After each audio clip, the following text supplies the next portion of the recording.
जब रैप्चर होगा तो इस पल को कैप्चर किया जाएगा। सेल फोन में, सिक्योरिटी कैमराज में, लॉ इन्फोर्समेंट बॉडी कैम्स में, डोरबेल कैमराज में, और हम सबके पास वीडियो रिकॉर्ड्स होंगे महान रीति से गायब हो जाना। संसार रील में देखकर हैरान हो जाएगा कि कैसे ये अजीब, दिमाग हिला देने वाला अविश्वसनीय वीडियो फुटेज जो पूरी दुनिया में वायरल हो जाएंगे। आंखों के सामने लोग गायब हो जाएंगे और ये सब कुछ कैमरा में रिकॉर्ड होगा। ये घटना कोई साइंस फिक्शन नहीं होगी या विचित्र थियरी या निर्बुद्धि का विचार नहीं होगा।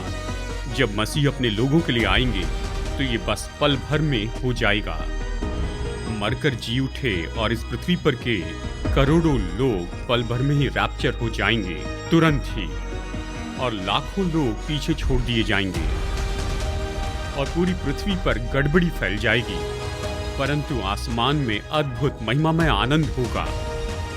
यही तो रैप्चर है, महान रीति से गायब हो जाना। आने वाले दिन के बारे में बाइबल क्या कहती है जानना महत्वपूर्ण है।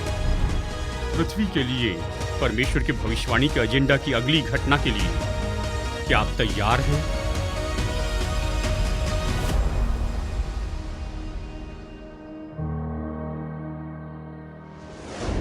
आज दिशा परिवर्तन में हमारा काम है कि उसकी बाट जो है, जो किसी भी पल आ सकता है, और ये बात नहीं जोना है कि उस समय के पहले कुछ हो, पर जान लीजिए कि ये तो होना ही है। देखिए, रैप्चर होने के पहले कुछ होना जरूरी नहीं है। क्या आप इसके साथ सहमत हैं?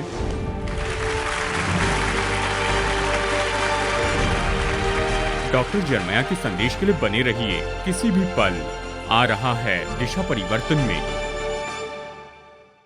रॉबर्ट मुर्रे मिशेन एक बहुत ही बुद्धिमान और प्रभावी पास्टर थे। वो 19वीं सदी के एक कवि थे और उनकी मृत्यु टाइफस के कारण 30वें जन्मदिन के पहले हुई। और बहुत से लोगों ने सोचा इनका जीवन व्यर्थ हो गया क्योंकि इतनी कम उम्र तक ही जिए हैं। लेकिन उतने कम सालों में परमेश्वर ने उनका ऐसा उपयोग किया कि हमारे जीवन काल से बढ़कर उन्होंने काम किया। उन्होंने आयोजित किए इवेंजलिस्टिक कैंपेन और मिशनरी प्रोग्राम स्थापित किया कि इस्राएल के यहूदियों तक पहुंचे, और वो प्रभु के लिए मानो आग से भरे थे। मुझे बताया गया उनके पास एक विशेष कलाई की घड़ी थी जिस पर ये शब्द लिखे हुए थे, वो रात आ रही है। तो जब भी वो अपनी घड़ी देखते तो उन्हें याद आता कि ऐसा समय आता है जब वो परमेश्वर के प्रेम का सुसमाचार नहीं फैला पाएंगे। इसे याद करके वो पहले से भी बहुत ज़्यादा परिश्रम करने लग गए, क्योंकि वो जानते थे कि ऐसा समय आएगा जब कोई मनुष्य काम नहीं कर पाएगा। मिशेन इस निकटतम घटना पर विश्वास करते थे, और ये तो रैप्चर से जुड़ा है। और ये हमारे लिए बहुत ही महत्वपूर्ण है कि हम अपना मन इस विचार पर लगाएं, क्योंकि रैप्चर के बारे में एक महत्वपूर्ण शिक्षा है जो कि वचन में बहुत सी जगह पर लिखा हुआ है, जो कि सच्चाई से जुड़ा है। जब कोई निकटतम घटना होने वाली है तो ये किसी भी पल हो सकती है। मैं इस शब्द पर जोर दे रहा हूं क्योंकि बाइबल रैप्चर के बारे में बताती है कि निकटतम घटना है। ये तो किसी भी पल हो सकता है, और ये आपको बताएगा कि ये सिद्धांत क्यों इतना महत्वपूर्ण है। सबसे पहले आइए कुछ वचन भाग पर चर्चा करते हैं जो इस सच्चाई की पहचान करवाते। तुम्हारा मन व्याकुल न हो, परमेश्वर पर विश्वास रखो और मुझ पर भी विश्वास रखो। मेरे पिता के घर में बहुत से रहने के स्थान हैं, यदि न होते तो मैं तुमसे कह देता, क्योंकि मैं तुम्हारे लिए जगह तैयार करने जाता हूँ। और यदि मैं जाकर तुम्हारे लिए जगह तैयार करूँ तो फिर आकर तुम्हें अपने यहाँ ले जाऊँगा कि जहाँ मैं रहूँ वहाँ तुम भी रहो। अब ध्यान से यहाँ पर इस वचन भाग में दो क्रियाओं के शब्द को देखिए। मैं तुम्हारे लिए जगह तैयार करने जाता हूँ। देखिए, पुनरुत्थान के बाद यीशु पृथ्वी पर नहीं रहे, वो स्वर्ग में चले गए। और दूसरी प्रतिज्ञा ये है कि वो वापस आने वाले हैं। उसने कहा मैं वापस आऊँगा और तुम्हें अपने यहाँ ले जाऊँगा। उसने ये नहीं कहा ये होने के बाद मैं वापस आऊँगा या वो होने के बाद मैं वापस आऊँगा। उसने कहा मैं स्वर्ग जा रहा हूँ, तुम्हारे लिए जगह तैयार करूँगा, और एक समय यानी भविष्य में मैं वापस आऊँगा। और ये घटना तो निकटतम है, ये किसी भी पल हो सकती है। पौलुस इस पर जोर देता है जब उसने थिस्सलुनीकिया के विश्वासियों को पहली पत्री लिखी। उसने यही लिखा, गौर से सुनिए, पर हे भाइयों, तुम तो अंधकार में नहीं हो कि वो दिन तुम पर चोर के समान आ पड़े, क्योंकि तुम सब ज्योति की संतान और दिन की संतान हो। हम न रात के हैं न अंधकार के हैं, इसलिए हम दूसरों के समान सोते न रहे पर जागते और सावधान रहे, क्योंकि जो सो जाते हैं वे रात ही को सोते हैं और जो मतवाले होते हैं वे रात ही को होते हैं। पर हम जो दिन के विश्वास और प्रेम की झिलम पहनकर और उद्धार की आशा का टोप पहनकर सावधान रहे, क्योंकि परमेश्वर ने हमें क्रोध के लिए नहीं परंतु इसलिए ठहराया कि हम अपने प्रभु यीशु मसीह के द्वारा उद्धार प्राप्त करें। पौलुस अपने लोगों पर उद्धार पर जोर देता है। वो विश्वासियों से कह रहा था। आपके लिए समझना बहुत महत्वपूर्ण है, रैप्चर के वचन भाग में जितनी भी भाषा है ये सब विश्वासियों के लिए कही है, अविश्वासियों के लिए कोई भाषा नहीं। चलिए इसका अर्थ बताता हूँ।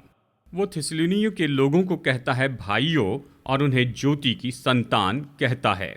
वो उद्धार पाए थे तो इस कारण उन्हें क्यों सचेत और सावधान रहना था। उनके अनंत काल के भविष्य पर तो मोहर लग गई थी, जैसे कि आज मसीह विश्वासियों के लिए है। इसका उत्तर तो परमेश्वर के क्रोध की निश्चितता से जुड़ा है। परमेश्वर के न्याय का दिन आ रहा है। थिस्सलुनीका के विश्वासी उस क्रोध का अनुभव नहीं करेंगे रैप्चर के कारण ही, लेकिन पौलुस आज्ञा देता है कि वो मसीह के लिए लोगों तक पहुंचने के मिशन में जुड़ जाएं, क्योंकि वो जो क्रोध का समय है वो तो अटल है और वो किसी भी पल में आ सकता है। और रैप्चर के लिए भी बिल्कुल यही बात सच है। पौलुस चाहता है कि हम जाने, पतरस चाहता है कि हम जाने, परमेश्वर चाहते हैं कि हम जाने कि यीशु मसीह वापस आ रहे हैं और ये बहुत ही जल्दी होगा। वो थिस्सलुनीकिया के लोगों से कहता है कि तुम सचेत रहो और सावधान रहो। ये तो वास्तविक नहीं कि चर्च उस क्रोध में से होकर जाएगा, पर हमें रैप्चर के लिए तैयार रहना है। अंत में और सटीकता से वचन में यीशु के जो अंतिम शब्द हैं वो है प्रकाशित वाक्य 20-22। आपको ये वचन याद है? हाँ, मैं शीघ्र आने वाला हूँ, यीशु ने कहा। विश्वासी के नाते हमें ऐसी मनोदशा में जीना है। उसने कहा मैं शीघ्र आ रहा हूँ, मतलब जल्दी ही, बहुत ही जल्दी। जब मैं संदेश को तैयार कर रहा था, हमारे चर्च मेंबर ने मुझे कार्ड दिया जिस पर लिखा था मैं चिन्ह की राह नहीं देख रहा हूँ, उद्धारक की राह देख रहा हूँ। और मैं सोचता हूँ हमें बिल्कुल ऐसे ही रहना चाहिए, क्योंकि वो कभी भी आ सकता है। अब ये ऐसे कुछ वचन है जो इसे समझने में मदद कर सकते हैं, और ये तो 1 या 2 या 3 वचन भाग का उत्पादन नहीं। जब भी आप बाइबल खोलते हैं और यीशु के आगमन के बारे में पढ़ते हैं तो ये सोचने से रोक नहीं सकते जो आज मैं आपको सिखा रहा हूँ। सबसे पहले लूका 21:28, अपने सिर ऊपर उठाना क्योंकि तुम्हारा छुटकारा निकट होगा। ये क्या कह रहा है? ये किसी भी पल हो सकता है। रोमियो 8:23, आप ही अपने में करहाते हैं और लेपालक होने की बाट जोहते हैं पुनरुत्थान की। पहला कुरिन्थियों 1:7, हमारे प्रभु यीशु मसीह के प्रकट होने की बाट जोहते रहते हो। और एक पर एक ऐसे 20 वचन है जो मैं आपके लिए पढ़ सकता हूं। और ये सब क्या कहते हैं? ये कहते हैं कि यीशु वापस आ रहे हैं। हमारा काम है कि किसी भी पल उसके आने की बाट जोहते रहे। और ये बात नहीं जोना है कि उस समय के पहले कुछ हो, पर जान ले कि ये होगा ही। देखिए, रैप्चर होने के पहले कुछ होना जरूरी नहीं है। क्या आप इसके साथ सहमत हैं? अब बाइबल हमें प्रभु के वापसी के दिन के बारे में बहुत ही सटीकता से विवरण नहीं देती। और जब लोग आपसे कहते हैं कि उन्हें पता है यीशु कब वापस आएंगे, तो आपको उनसे दूर भागना है, जितनी रफ्तार से हो सके उतना, क्योंकि वो आपको सत्य नहीं बता रहे हैं। बाइबल कहती कोई मनुष्य नहीं जानता, बाइबल कहती स्वर्गदूत नहीं जानते, बाइबल ये भी कहती यीशु उसके पुत्र वो भी इसे नहीं जानते हैं। अगर आपको वो पता है जो यीशु को पता नहीं, तो आप तो ऐसे व्यक्ति हैं जिन्हें आजाद नहीं छोड़ना चाहिए कि कोई आपके कारण चोट खाए। ठीक है, संत अगस्टिन ने कहा, अंतिम दिन तो छिपा है ताकि हर एक दिन को देखा जा सके। अगर हम जानते कि सच में वो किस दिन आएंगे, मैं जानता हूं हम क्या करेंगे। आखिरी हफ्ते तक हम गड़बड़ी करेंगे और फिर सब क्रम में लाएंगे। ऐसे ही है ना? मुझे याद है जब मैं किशोर अवस्था में था, मेरे माता पिता बाहर गए थे और पहली बार उन्होंने मुझ पर भरोसा रखा था कि मैं घर में रहूं, जबकि मेरे साथ कोई नहीं होगा, पर मेरा एक दोस्त मेरे साथ में रहा। मुझे याद है कि वो कैसे था। हमने अपना खाना पकाया, हमारे किचन की हर एक डिश हमने ऐसी गंदी छोड़ दी, वो सब वहाँ सिंक में थी। हमने एक भी डिश नहीं धोई। ये डिश वॉशर आने के पहले की बात है। और फिर जब वो समय करीब आने लगा, मैंने जाना माता पिता वापस आएंगे, तो हम दोनों मिलकर सभी डिश धोने लग गए। हमने सोचा वो अभी किसी भी पल आ सकते हैं, तैयार हो जाओ। यही तो हम करते। अगर यीशु के आने की तारीख पता होती तो हम तारीख की ज्योति में जीते, इसके बजाय कि दिन की ज्योति में जीते। इस निकटतमता की सुंदरता ये है, हमारे लिए चुनौती है कि हम प्रतिदिन जिए जैसे मानो ये वही दिन है। जब आप ऐसा करते हैं तो आपके रवैये के बारे में ये सब कुछ बदल देता है। चलिए मैं आपको वो सर्वनाम बताऊं जो कि इस निकटता पर जोर देते हैं। वचन का हर एक शब्द मायने रखता है, मतलब हर एक अक्षर। बाइबल कहती है कि बाइबल का हर एक अक्षर और बिंदु महत्वपूर्ण है।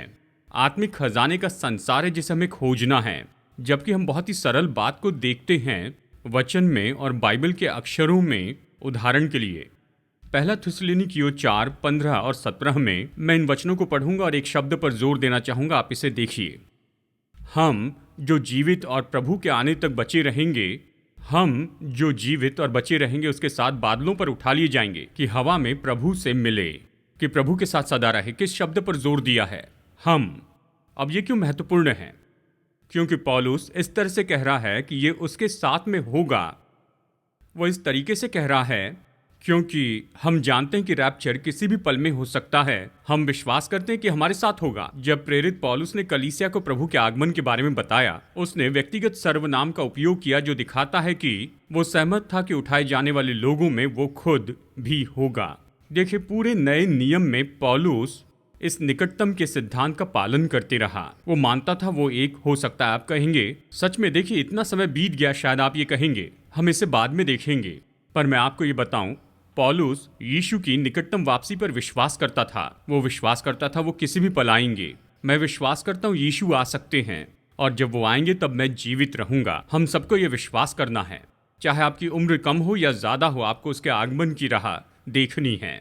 पौलुस विश्वास करता था मसीह उसके जीवन काल में वापस आएंगे, और उसकी अपेक्षा कर रहा था। बात तो यह है कि पहली सदी में यीशु ने रैप्चर नहीं किया। ये वो बात नहीं है।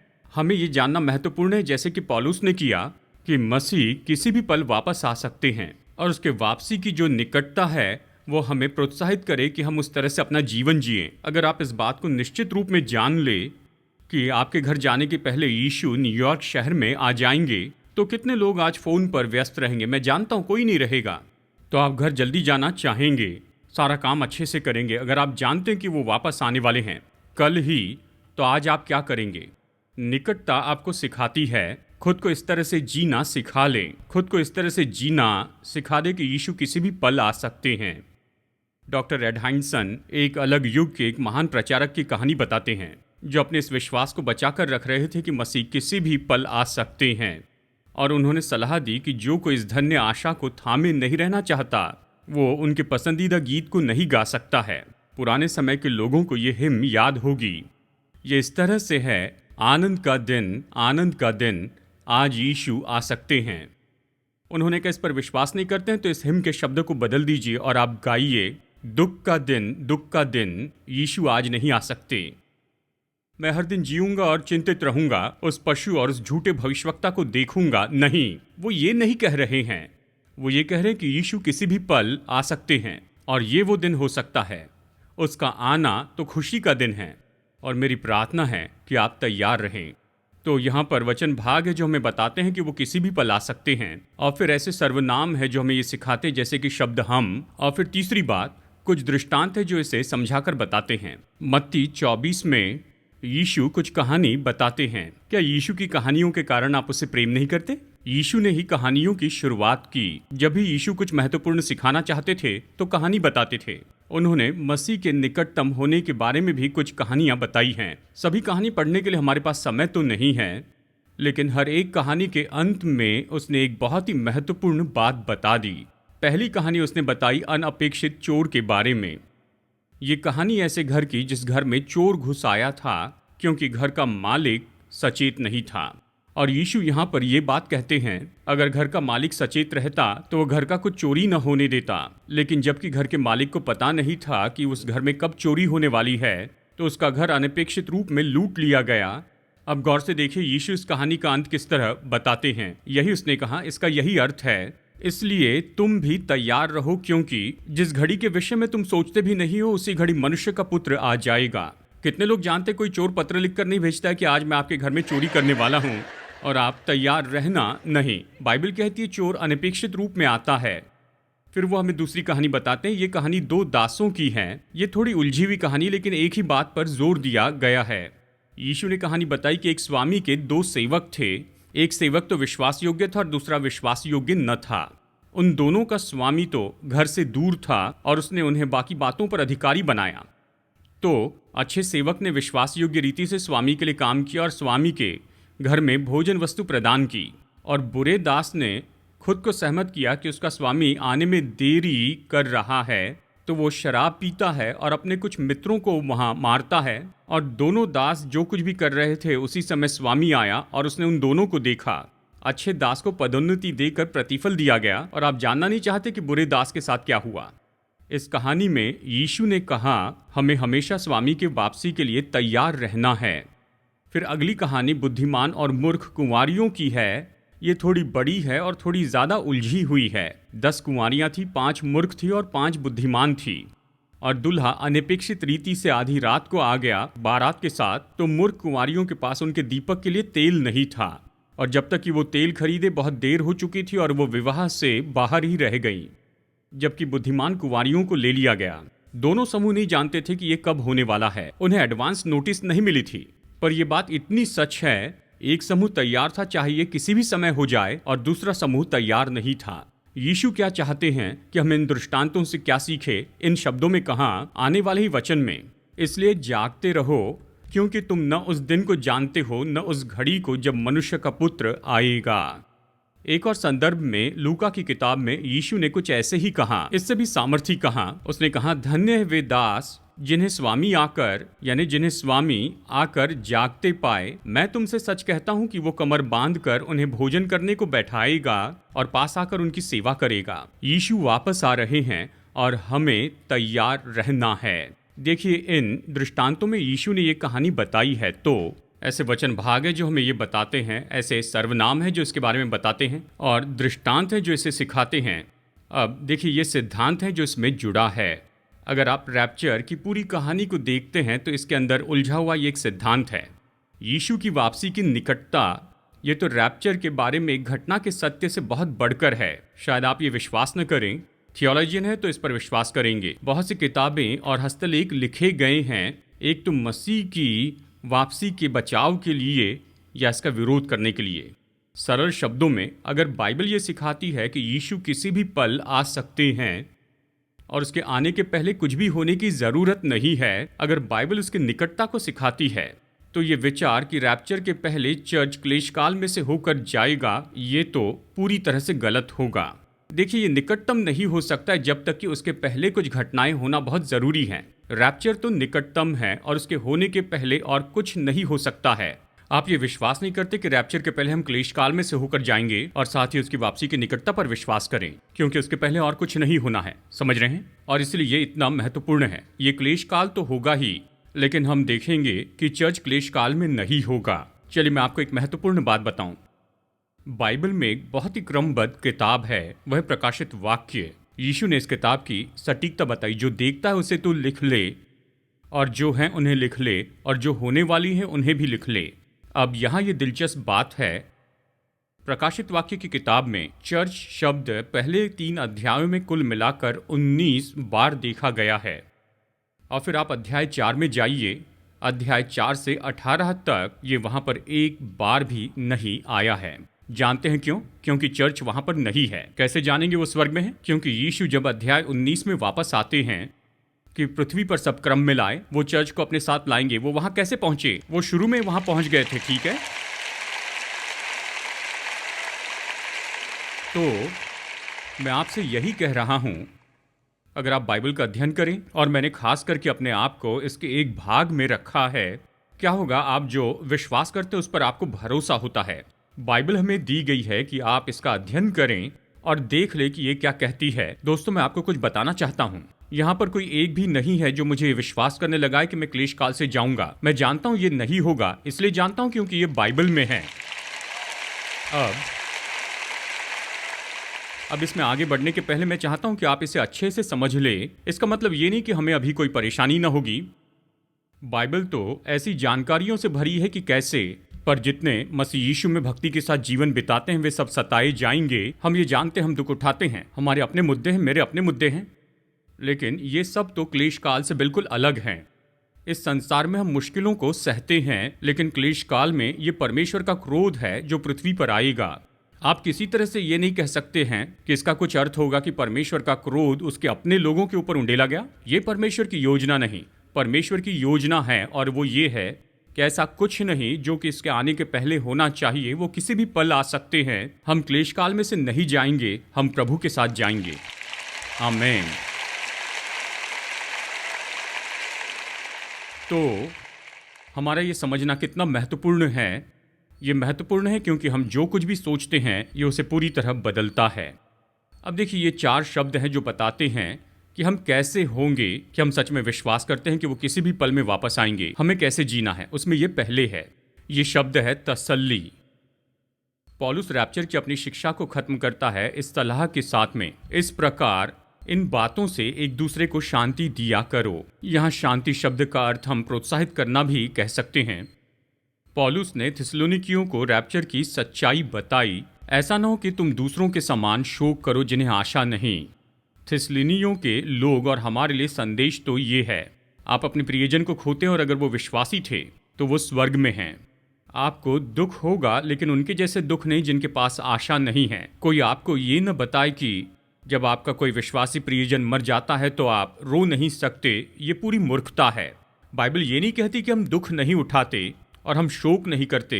ये कहता है हम दूसरों के समान शोक नहीं करते। बाइबल कहती है अगर आप विश्वास करते हैं कि यीशु किसी भी समय आएंगे और आप उसके साथ में जाएंगे और रैप्चर सच्चा है और पुनरुत्थान सच्चा है, तो इन बातों से एक दूसरे को प्रोत्साहित करें।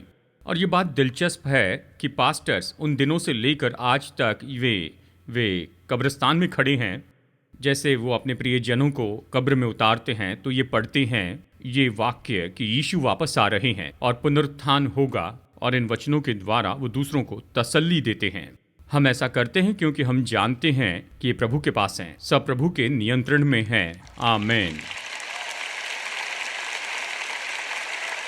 तो यदि हम विश्वास करते हैं कि यीशु वापस आएंगे, हम ये विश्वास करते हैं, तो हम ये भी विश्वास करते हैं कि हमें उसकी अपेक्षा करनी है और हमें इसे बढ़ाते जाना है। और इस पूरे संदेश का यही तो सार है।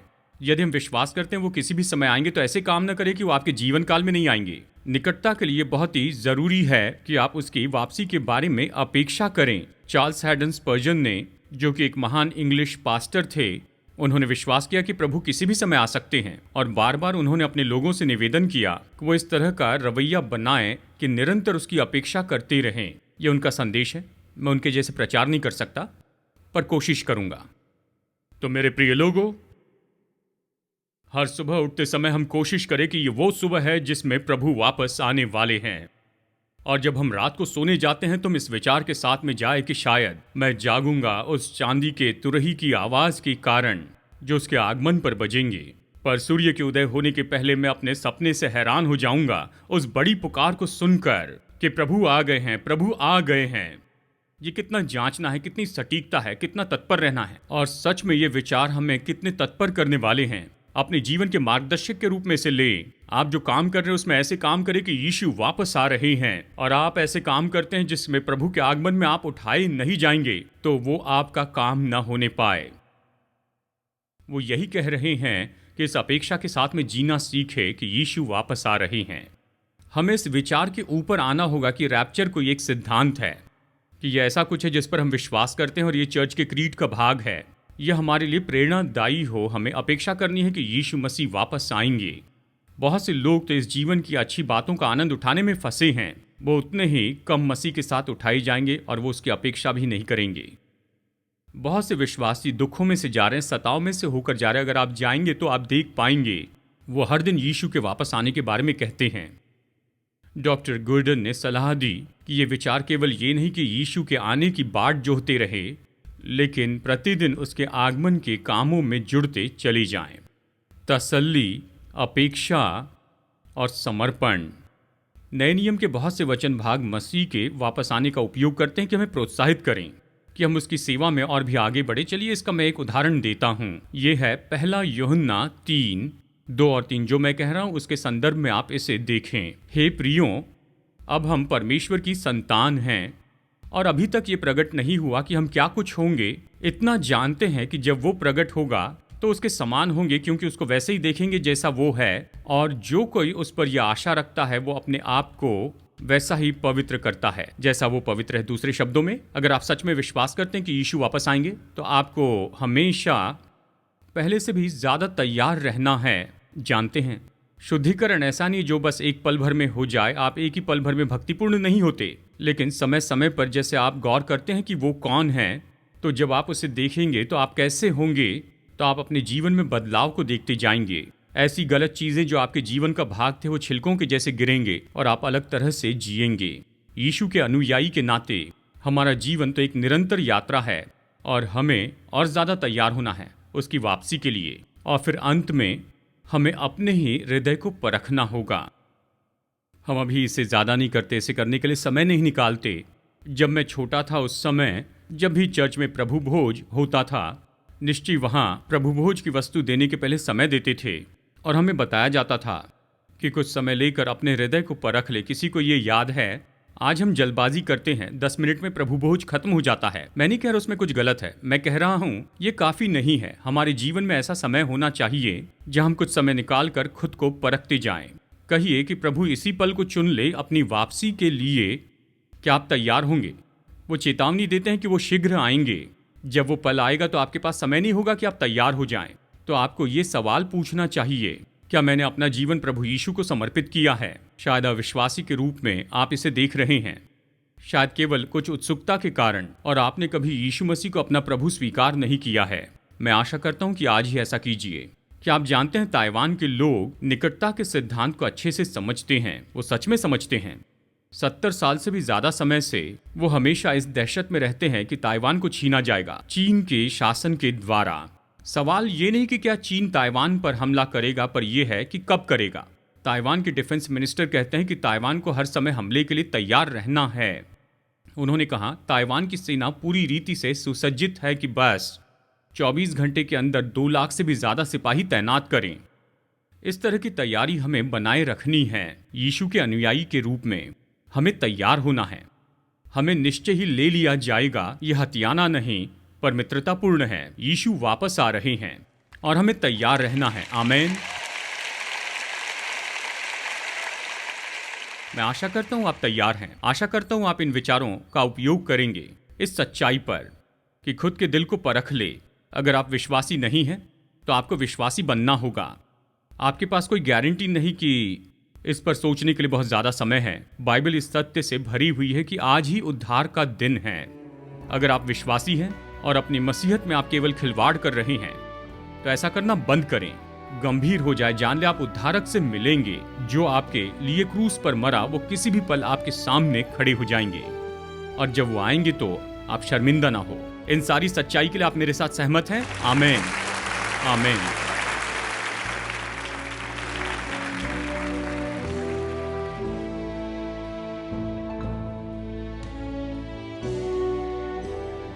दिशा परिवर्तन में आज मेरे साथ जुड़ने के लिए धन्यवाद। प्रभु वचन का जितना अध्ययन करेंगे उतना ज्यादा हम समझेंगे कि हमारे प्रेमी परमेश्वर हम में से हर एक के साथ व्यक्तिगत संबंध रखना चाहते हैं। अगर आप उसके साथ ये संबंध शुरू करना चाहते हैं तो पहला कदम है पापों से पश्चाताप करें और यीशु मसीह से कहें कि वो आपके प्रभु और उद्धारकर्ता हो जाएं। जब आप ये निर्णय लेते हैं कि परमेश्वर के उद्धार का मुफ्त का वरदान पाएंगे तो मसीह में नई सृष्टि के रूप में परमेश्वर के साथ आपकी यात्रा शुरू होगी। अगर आज आपने विश्वास का ये कदम उठाया है तो मैं आपको प्रोत्साहित करता हूँ कि अपना ये निर्णय दूसरे विश्वासियों को बताइए, भरोसेमंद सेवकाई को या लोकल चर्च को, और अपने इस नए विश्वास में निरंतर बढ़ते जाएं। प्रभु आपको आशीष दे जैसे आप परमेश्वर के साथ चलना शुरू करते हैं। और अगली बार फिर से आपसे मुलाकात होगी यहीं पर दिशा परिवर्तन में।